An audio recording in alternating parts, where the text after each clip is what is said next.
One of my favorite uses of Blue Hill squash yogurt is this pumpkin seed loaf.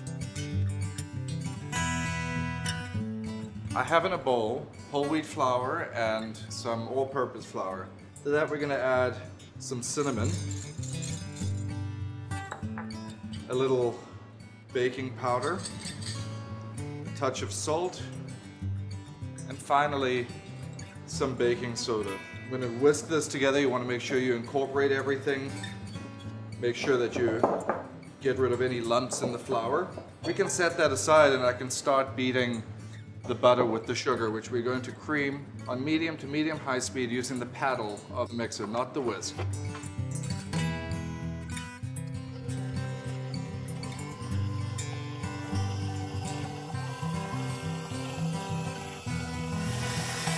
So we'll let that go for about 2 minutes. Once to lighten up in color, you want to get it nice and slightly fluffy. We'll have to occasionally scrape down the sides of the bowl, just make sure that we're incorporating all the sugar and the butter together. Now it's time to add the 2 eggs. I'll lower the speed of the mixer. We're just going to add the eggs one at a time. And then we can turn the speed back up high again to whip the eggs into the butter and sugar mixture. Our last ingredient in here will be 1 container of the squash yogurt. It's a delicious addition to this tea cake. Let the machine run again on high speed for about a minute to fully incorporate the yogurt into the batter.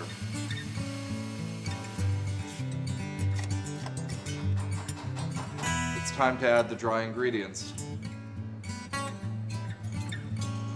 Make sure we get that all in.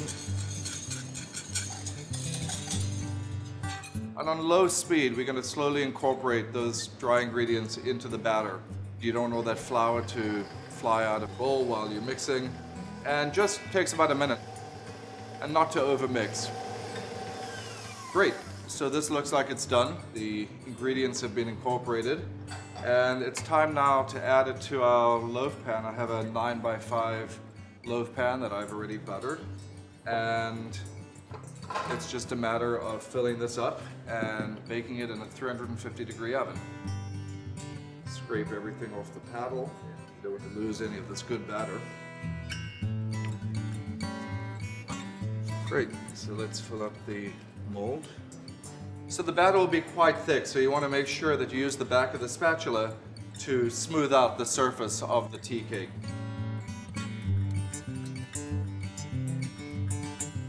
Excellent.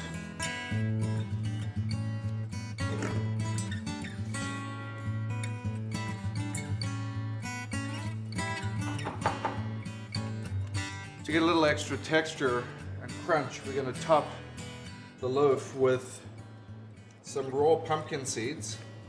Really take this cake over the top.